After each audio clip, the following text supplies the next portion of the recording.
اور کراچی کا جو پچھلے سال جو معاملات ہوئے تھے بارش کے حوالے سے جو نقصان ہوا ہے اس پہ ابھی کوئی خاطر خواہ کام ہوتا نظر نہیں آیا.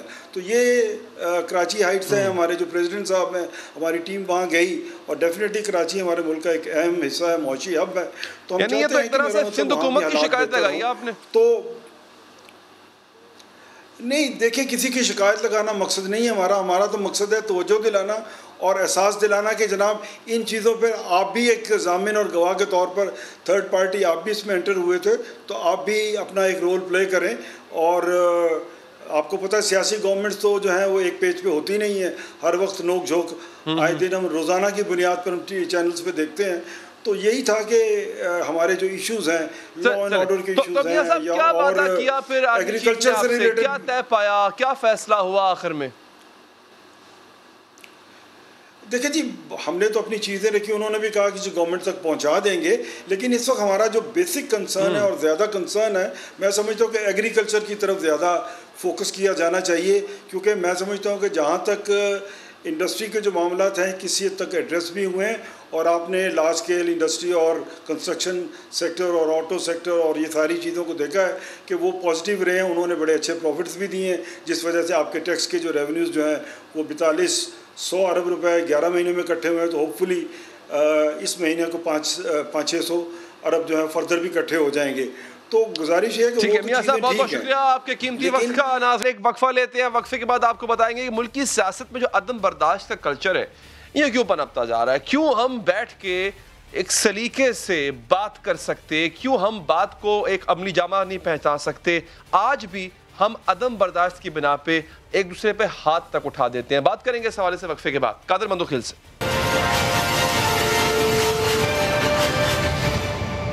ناظرین ملکی سیاست اور ملکی حکومت میں عدم برداشت بڑھتی جا رہی ہے. سیاسی اختلاف رائے پر مہذب انداز سے گفتگو کی بجائے مار پیٹ کا چلن چل نکلا ہے. بات کی بجائے ہاتھ سے گفتگو ہونے لگی ہے. تحریک انصاف حکومت کے 3 سال میں تحریک انصاف سے تعلق رکھنے والے لوگوں کی جانب سے بد زبانی, بد کلامی اور مار پیٹ کے کتنے ہی واقعات سامنے آ چکے ہیں.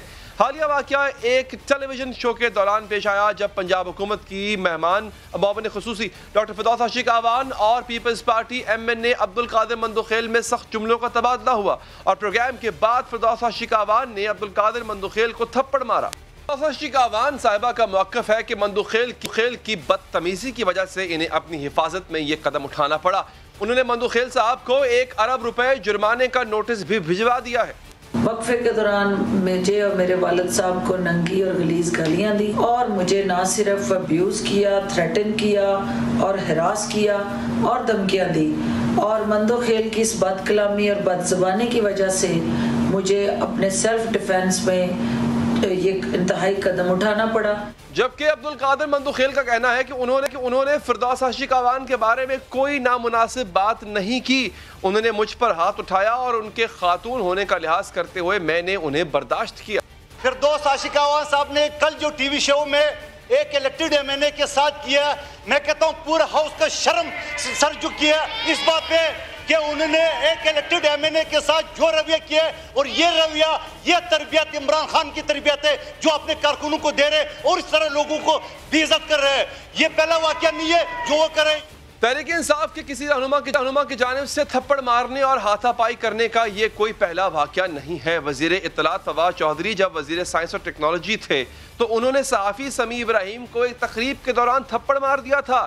وجہ یہ تھی کہ فواد چودھری ٹیلی ویژن شو میں سمیع ابراہیم کی گفتگو کو اپنے خلاف ایک مہم سمجھتے تھے. اس واقعے کے چند ماہ بعد فواد چودھری یوٹیوب چینل پر مبشر لقمان کے الزامات پر بھی ناراض ہو گئے تھے, اور جب ایک تقریب میں ان کا مبشر لقمان سے سامنا ہوا تو انہیں بھی تھپڑ مار دیا. فواد چودھری کے خلاف ان کی اپنی جماعت کے صوبائی وزیر فیاض الحسن چوہان نے بھی گفتگو کی تھی, ان سے استعفیٰ دینے کا مطالبہ کیا تھا اور بہت ہی نامناسب الفاظ کا استعمال. چودھری پر برہم ہونے والے فیاض الحسن چوہان سے جب ایک تقریب میں سوال پوچھا گیا کہ ریاست مدینہ کا نعرہ لگانے والی حکومت نے اس سلسلے میں عملی قدم کیوں نہیں اٹھایا, تو انہوں نے میڈیا کو ہی شرنگیز اور بے بہار قرار دے دیا. تھوڑی سی سینسیبلٹی میڈیا کو بھی اپنے اندر لے آنی چاہیے, میڈیا کو بھی شتر بے مہار نہیں ہونا چاہیے. اتنی تمیز آپ کو ہونی چاہیے کہ قاضی حسین احمد صاحب کی یاد میں ہم یہاں کھڑے ہیں, اور میں اگر PTI کا ایک اسپوکس پرسن ہونے کے حیثیت سے یہاں پہ آیا ہوں تو آپ کو بھی شرم کے مارے ایسا سوال نہیں پوچھنا چاہیے کہ جو کنٹرڈکشن پیدا کرے.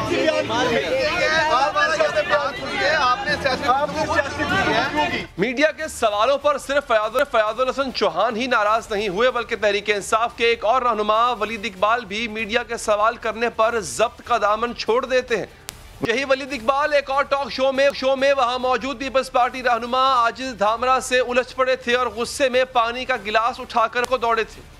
بات کرتے ہیں اسی حوالے سے ہمارے ساتھ موجود ہے پیپلز پارٹی کے رہنما قادر مندوخیل صاحب. مندوخیل صاحب بہت شکریہ آپ کے وقت کا. سر کتنی سچائی ہے اس الزام میں کہ گالی کا آغاز پہلے آپ نے کیا اور ان کے والد صاحب کے حوالے سے کچھ نامناسب جملے آپ نے ادا کیے؟ بہت شکریہ. میرے خیال میں فوٹیج آپ کے سامنے آ گیا. میں انسانی حقوق پاکستان کا پہلا ایوارڈ یافتہ ہوں, میڈیا لاز میں پی ایچ ڈی ہوں, سپریم کورٹ کا وکیل ہوں. تھوڑا سا فرق تو آپ کر لے کہ میں ایسے گھٹیا حرکت کر نہیں سکتا ہوں. نمبر ایک بات. نمبر ایک, جو فوٹیج جو ویڈیو سامنے آ گئی, اس ویڈیو میں آدھے گھنٹے سے فردوس عاشق اعوان صاحبہ بول رہی تھی, تو میں نے کہا اپنی باری کا انتظار کیا. اس کے بعد نون لیگ کے عظمیٰ بخاری صاحبہ کی باری ہے کہ ان کو بھی بولنے نہیں دیا. پھر جب میری باری آ گئی ہے تو بجلی کے بحران کے حوالے سے میں بات کر رہا تھا, تو فردوس صاحبہ نے کہا کہ جو انٹرپٹ کر دیا. میں نے کہا فردوس بھائی جی آپ اتنا آدھا گھنٹہ آپ نے بول دیا ہے, ذرا مجھے بھی اپنی پارٹی کا موقف بیان کر دیا. ایگزیکٹ ورڈنگ بتا رہا ہوں. تو انہوں نے کہا کہ تم کیا بتاؤ گے پارٹی کے, تم لوگ تو سر سے لے کے پاؤں تک کرپٹ ہے. تو میں نے اسے کہا کہ آپ تو خود بھی پیپلز پارٹی کے وزیر رہی ہے. بولے میں نے چھوڑ دیا. میں نے کہا آپ نے وہ چھوڑ دیا ہے, جب آپ معاون خصوصی تھی مرکزی حکومت کی تو وہ آپ سے چھڑائی گئی کیونکہ آپ نے کرپشن کی ہے. آپ کے اپنے وزیر اور آپ کے اپنی چینل نے یہ کہا کہ یہ 10% کمیشن اشتہاری کمپنی سے مانگ رہی, اور تو اس کے اوپر اس نے کہا کہ یہ بکواس ہے, یہ جھوٹ ہے. میں نے کہا چلو یہ بکواس ہے, یہ جھوٹ ہے. وہ جو آپ کا سیالکوٹ میں جو آپ نے این جی اوز کے نام پہ جو بسیں ہڑپ کی تھی وہ بھی تو جھوٹ ہے. تو اس کے بعد اس نے گندی گالیاں شروع کر دی. وہ ساری فوٹیج موجود ہے اور وہ لائیو چل رہا تھا اس وقت پورا. اس دوران ایکسپریس ٹی وی والوں نے وہ لیا بریک لیے. اب بریک کے بعد وہ کھڑی ہو گئی اور ایک دم میرے گریبان پکڑا اور تھپڑ جو ہے نا اس نے رسیدہ اور یہاں پہ میرے لگا. اس کے بعد انہوں نے میرے پہلے گریبان سے پکڑا, اس کے بعد بریک لیتی ہیں وہاں پہ اینکر بریک لیتے ہیں. اب چونکہ ان کا الزام ہے کہ جو آپ کے منہ سے نامناسب الفاظ نکلے وہ بریک میں نکلے, اس کی فوٹیج موجود نہیں ہے. وہ کہہ رہی ہیں وہ فوٹیج نہیں ہے, وہ دکھائی جانی چاہیے. اچھا اب یہ بتائیے کہ بریک کے بعد فوراً بعد آپ کو انہوں نے مارنا شروع کر دیا یا آپ سے کچھ گفتگو بھی ہوئی ان کی؟ نہیں, بریک تو خود ہی لے لیا نا چینل نے. بریک تو وہی نہیں تھا نا, وہ تو جب گالی گلوچ شروع کی انہوں نے کاٹ دیا. اس کے بعد وہ شروع ہو گئی. اب سوال یہ ہے کہ اب وہ جب پورا پاکستان میں یہ ہائی لائٹ ہو گیا, آج پورا پاکستان کی لوئر کمیونٹی نے اس کی مذمت کی ہے. مزدور رہنما جو میں پورے پاکستان کا سرپرست اعلیٰ ہوں ریلوے کا, انہیں مذمت کی ہے. اور اس کے علاوہ پیپلز پارٹی تو میرے گھر کی پارٹی ہے. اب یہ ساری چیزیں, اور پھر خود میں نے سنا ہے کہ ان کو بھی شاید اس کو تنبیہ کی ہے کہ اب تم نے مردوں کے اوپر بھی ہاتھ مارنا شروع کر دیا, ہاتھ لگانا شروع کر دیا. تو یہ ساری چیزیں جو ہو گئی ہے تو انہوں نے اپنا اسٹیٹمنٹ یہ کہ چونکہ مجھے گالی دی ہے. آپ وہ پورے فوٹیج اسی جو لائیو شو چل رہا تھا تو لائیو شو میں انہوں نے گالیوں کا آغاز کی ہے اور چینل کو بریک کر لینا پڑا. اور اس کے بعد, اور یہ یہاں تک بات ختم نہیں ہوئی ہے, یہ اس کے بعد جب میں نکل رہا تھا تو میرے پیچھے گندی گالیاں دیکھ کے میں نے آگے چینل کا جو دروازہ تھا وہ دروازہ میں نے کھولا. یہ میرے پیچھے کالر سے پکڑا, میں نے اپنی جان بچائے اور یوں میں نے کھس کے دروازہ کھینچا اور باہر سے میں نے لاک کر دیے. یعنی اس کو وہ اسٹوڈیو کے اندر میں نے وہ دروازہ لاک کیے تو میں جان بچا کے میں گاڑی کی طرف نکلا. تو آپ مجھے بتاؤ یہ ساری چیز پورے ایکسپریس ٹی وی کے پورا جو اسٹاف تھا انہیں سب تماشا دیکھا, اور وہ حیات گالیاں, وہ حیات رویہ کہ میں تصور بھی نہیں کر سکتا تھا کہ کوئی خاتون ہو رہی ہے. آپ نے فوٹیج میں بھی دیکھا, میں کہہ رہے ہیں یہ خاتون ہے, یعنی خاتون ہونے کے بعد یہ کرے. تو شروعات یہ ساری چیزیں ہوئی کی ہے. اب پھر اس کے بعد آپ کی بھی بہت لاؤڈ تھی اور کافی حد تک جملے آپ کے بھی سخت تھے, ایسا نہیں ہے. مجھے یہ بتائیے گا کہ آپ نے اس کے بعد پروگرام کنٹینیو کیا, آپ کو لگ رہا تھا کہ آپ کی انسلٹ ہو رہی ہے تو آپ پروگرام چھوڑ کے بھی جا سکتے تھے. اس کے بعد بریک کے بعد جو پورا پروگرام کا حصہ تھا وہ آپ دونوں نے بیٹھ کے کنٹینیو کیا. نہیں, ایسا نہیں تھا پہلی بات تو یہ کہ لاؤڈ ویسے سب کو پتہ ہے، میں کورٹ میں بھی لاؤڈ بولتا ہوں، میری ویسی ایک عادت ہے لاؤڈ بولنے کی، ٹھیک ہے، اس میں کوئی بد کلامی کوئی چیز نہیں تھی. آپ اگر میری میڈیا ٹاک دوسرے بھی اٹھا لے تو میں اونچی آواز میں بولتا ہوں، یہ میری شروع سے عادت ہے. اس کا مطلب یہ تو نہیں ہے کہ میں بدتمیزی کر رہا ہوں، ٹھیک ہے. ہاں میں اگر بات کر رہا ہوں تو میں کرپشن کے اوپر بات کر رہا ہوں، میں بات کر رہا ہوں جو انلیگلٹی ہوتی ہے اس کی بات کر رہا ہوں، میں ساری چیزیں کرتا رہتا ہوں. اب مجھے ایک بات بتاؤ، اگر میں نے کہا کہ آپ نے کرپشن کی ہے، آپ نے ٹی وی چینل اشتہارات میں آپ نے کی ہے، تو میں نے کون سی غلط بات کی ہے؟ اب ان باتوں کے علاوہ پھر میں نے ریلوے کی بات کی ہے. جو ریلوے کا حادثہ ہوا اس وقت میں نے کہا تھا کہ آپ نے ریلوے کے اوپر کہا کہ اللہ کے فضل و کرم سے پہلا ہے، تو اس کے بعد اس چیز سے بھی وہ مشتعل ہو گئی ہے. پھر میں نے یہ کہا کہ میں ریلوے چیئرمین جس نے بات کی ہے کہ اگر ML1 نہیں بنتا یہ حادثے ہوتا رہیں گے، میں نے کہا میں FIR کاٹوں گا، کیونکہ ریلوے کے ہمارے سکر کے جو نمائندے ہیں، میں نے ان کو دن میں لاہور میں ہمارا جلسہ تھا تو میں نے کہا کہ آپ FIR کاٹ دیں. تو یہ ساری چیزیں، اور پھر ابھی حال ہی میں ایک سوا مہینہ پہلے جو 6 نمبر پہ PTI کو میں نے بھیج دیے، PDM کے 10 جماعتوں کو، MQM کو، PSB کو اور خود تحریک انصاف کو جب میں نے بھیج دیے تو وہ ساری چیزیں ایک مکس اپ کری. ان کو موقع چاہیے تھا کہ کسی طریقے سے، اور میں ہر وقت جب میڈیا میں دیکھتا تھا میں سمجھتا تھا کہ شاید یہ تھوڑا اونچے بولتی ہے میری طرح، باقی کوئی نہیں. لیکن میں جو ان کی میں نے حرکات دیکھی، میرے تصور سے بارے کہ ایسے بھی کوئی خاتون ہو سکتی ہے. لیکن اس کے باوجود میں نے صبح جو ویڈیو جاری کی ہے، میں نے کہا کہ اگر وہ اپنی غلطی، ایک آخری جملہ کہہ دو نا اس کے بعد آپ اچھا، پھر اس کے بعد میں نے یہ کہا کہ اگر وہ، میں نے یہ کہا کہ اگر وہ میں نے ویڈیو جاری کیے کہ اگر مختلف چینل والے ٹیلی فون کرے تھے، کیونکہ اس نے اپنے بیان یہ کہا کہ گالی دی ہے، تو میں نے کہا ساری ویڈیو آپ کے سامنے ہے. پھر میں نے یہ کہا کہ اگر یہ اپنی جو حرکات کے اوپر شرمندہ ہے تو میں صدقے دل سے خاتون کے ناطے میں معاف کرنے کو تیار ہوں. مگر ان نے کیا کیا ہے، نوٹس دے دیا. وہ کہتے ہیں نوٹس ملیے تو کک نہیں لیا.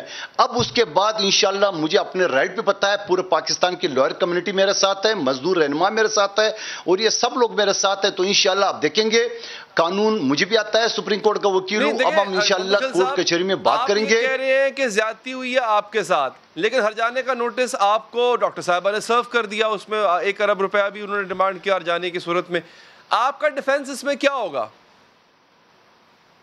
دیکھیں میں اس میں کیا ہے، سارے فوٹیج آپ کے پورے میڈیا کے سامنے ہے. انہوں نے مجھے گالیاں دی ہے، انہوں نے مجھے تپڑ مارا، مجھے گریبان سے پکڑا، کب مارنے کی، یہ ساری چیزیں. یہ ایک چیز تو بتا دی جو میں نے ان کے خلاف کی، تو یہ کس چیز کی؟ یہ صرف اپنی بوکھلاٹ، کیونکہ ہر طرح سے پورے پاکستان میں ان کا اپنا ٹویٹر اکاؤنٹ، مجھے آج کوئی بتا رہا تھا کیونکہ 8000 ٹویٹ اگر ہوئے تو اس میں 7000 اس کے خلاف تھے، میرے فیور تھے. تو باقی پورے پاکستان میں میڈیا جس طرح میرے ساتھ ہے، آج قومی اسمبلی میں جو قومی اسمبلی میں خود ان کے وزیر نے سب نے مذمت کی ہے، سب چیزیں آپ کے سامنے ہے. تو مجھے اس چیز کا فخر حاصل ہے، میری قیادت میرے ساتھ ہے. یہ جو فردوس عاشق اعوان صاحبہ کا ڈیفنس ہے کہ آپ نے ان کو گالی دی، حالانکہ اس کی فوٹیج موجود نہیں ہے اور وہ کہہ رہی ہے کہ اس کی فوٹیج منظر عام پہ آنی چاہیے، تو آپ بطور لائر کیا سمجھتے ہیں کہ جو ڈاکٹر صاحبہ کا ڈیفنس ہے وہ کہاں سٹینڈ کرتا ہے جبکہ اس کی فوٹیج ابھی موجود نہیں ہے؟ دیکھیں ان کا اگر نوٹس جو بکلاٹ میں سے مجھے دیا ہے، میں نے آج پریویلیج موشن بھی قومی اسمبلی میں جمع کر دی ان کے خلاف کہ میں ایک منتخب MNA ہوں اور اسپیکر جو ہے کسٹوڈین ہے، اور ان کو یہ فرض ہے کہ وہ اپنے MNAs کی جو ہے نا وہ پروٹیکشن کرے، خیال رکھے. تو وہ میں نے آج جمع کر دیے اور قومی اسمبلی سے میں نے ڈیمانڈ کیے. باقی جو کرمنل یا ڈیمیجز کا یا ڈیفامیشن کی یہ جو کیسز ہے اس کے اوپر جو ہے نا میری مشاورت جاری ہے اپنی لائر ایسوسیشن وغیرہ کے ساتھ، تو وہ انشاءاللہ ہم کریں گے، ہم بتائیں گے اس کو. لیکن مسلسل کے تھپڑ بھی آپ کو پڑا مندوخل صاحب، مار بھی آپ کو پڑی، تذلیل بھی آپ کی ہوئی، تو یہ جو کام نوٹس سرو کرنے والا تھا یہ آپ نے کرنا تھا، کر ڈاکٹر صاحبہ کر رہی ہیں، حالانکہ ان کا بھی اپنا موقف ہے کہ سب کچھ آپ نے ان کے ساتھ کیا. اگر آپ کے ساتھ اتنی زیادتی ہوئی ہے تو آپ نے عدالت کا دروازہ کیوں نہیں کھٹکایا؟ میں نے تو آج قومی اسمبلی کے فلور پہ میں نے سپیچ کی، بلاول صاحب نے میرے حق میں باتیں کی ہے اور تمام ہاؤس نے میری حمایت کی. میں نے پریویلیج موشن کا نوٹس جو ہے نا وہ جمع کر دیا ہے. یہ ہو گئی بات. اب بات ہو گئی نوٹس کی. نوٹس یہ مجھے دے رہے ہیں ڈیمیجز کا. میں ان کے خلاف کروں گا کرمنل کیس، FIR درج کراؤں گا، کیونکہ اس نے میرے پر اٹیک کیا ہے، مجھے جو ہے نا اس نے گریبان سے پکڑا ہے، مجھے مارنے کی کوشش کی انہوں نے. یہ سارے تو کرمنل افینس، یہ تو ڈیمیجز اور یہ ساری چیزیں تو بات کا سٹیج ہے. تو جو سب سے پہلے جو میرا فورم تھا قومی اسمبلی MNA، وہ میں نے آج پریویلیج موشن جو ہے جمع کر دیا. میں ساری کروں گا. میں کرمنل FIR درج کروں گا ان کے خلاف اور ان کے خلاف FIR درج کروں گا, ڈیمیجز کا تعلق کروں گا, اور قومی اسمبلی کے فورم پہ تو میں آج جمع کر چکا ہوں. آلریڈی پریویلیج موشن میں نے جمع کر دیے, اور مجھے یہ فخر ہے کہ آج الحمدللہ پاکستان کی میڈیا, پاکستان کی کمیونٹی, سماجی کارکنان, لوئر کمیونٹی اور پیپلز پارٹی اور اپوزیشن پورا میرے ساتھ ہے, اور تحریک انصاف کی بہت سارے لوگ جن کو یہ پتہ ہے کہ یہ اس طرح حرکتیں کرتی رہتی ہے, وہ بھی میرے ساتھ ہے. میرے ساتھ اس نے اظہار ہمدردی کا اظہار کیا ہے. تو میں سمجھ رہا ہوں کہ انشاءاللہ میں سرخرو ہوں, اور آگے جا کے میں وکیل ہوں. انشاءاللہ عدالت میں ان کے ساتھ بات کریں گے, اور یہ ان کے ایک ایڈوانس پہ, اور یہ خوف کے مارے اس نے فوراً جو نوٹس بھیج دیا ہے, تو یہ نوٹس کی بھی بات کر لیں گے. مندوخیل صاحب جی بالکل کیے, بہت سارے رہنمائیوں کیے. میں نام نہیں بتانا چاہ رہا ہوں, مناسب نہیں ہے, بہت سارے نے کیے. میرے سیٹ پہ آ کے مجھے کہا کہ غلط ہوا ہے آپ کے ساتھ اور یہ نہیں ہونا چاہیے, اور مختلف جو ٹی وی ٹاک شو میں جو آج بات ہوئی ہے ان لوگوں نے بات کی ہے, میں نام نہیں لینا چاہ رہا ہوں. تو یہ بہت ساری باتیں ہو گئی. میرے لیے آنر کی بات ہے کہ یہ ایکسپوز ہو گئی ہے, یہ ایکسپوز ہو گئی, اور خود تحریک انصاف جو ہے ایکسپوز ہو گئی اس بات پہ, کیونکہ جو خان صاحب جو درس دے رہا تھا, یہ درس کا نتیجہ وہ خود آج بھگت رہا ہے. آج پورے پاکستان میں کہاں کھڑا ہوں, ہم خواتین کی عزت کرنے والے, اور میں جوڈو کراٹے کا بھی براؤن بیلٹ ہوں. میں الحمدللہ مرد ہوں, میں کوئی بھی حرکت کر سکتا تھا, لیکن الحمدللہ میں نے خواتین کا احترام کرتے ہوئے, اور میں نے اپنی تہذیب کلچر کو برقرار رکھنے کے لیے میں کھڑا رہا, اور وہ اٹے کرتی رہی ہے. آپ کی اس بات پہ تو کہیں گے لوگ مندوخیل صاحب کہ اس وقت جب آپ کو مار پڑ رہی تھی آپ جوڈو کراٹے بھول کیوں گئے پھر اپنا؟ خواتین کو دیکھ کے میں عزت, عورت کا ایک عزت احترام اس کو دیکھ کے, نہیں تو اسی وجہ سے کہ میں بھی انسان ہوں, غصہ مجھے بھی آ گیا, لیکن الحمدللہ اللہ کا لاکھ شکر ہے کہ میں نے اپنے غصے پہ کنٹرول کر لیا. ٹھیک ہے مندوخیل صاحب, یہ آپ نے ویسے بتاؤں آپ نے اچھا کیا, اس بات کو سراہنا چاہیے کہ آپ نے اس کے اگینسٹ جو ہے آپ نے ہاتھ نہیں اٹھایا, اور ہاتھ نہ اٹھا کر آپ نے بہت اچھا کام کیا. بہت بہت شکریہ قادر مندوخیل صاحب. آپ کے ناظرین ہمارے پروگرام کا وقت یہاں پر ختم ہو چاہتا ہے, ہمیں دیجیے اجازت. اللہ نگہبان.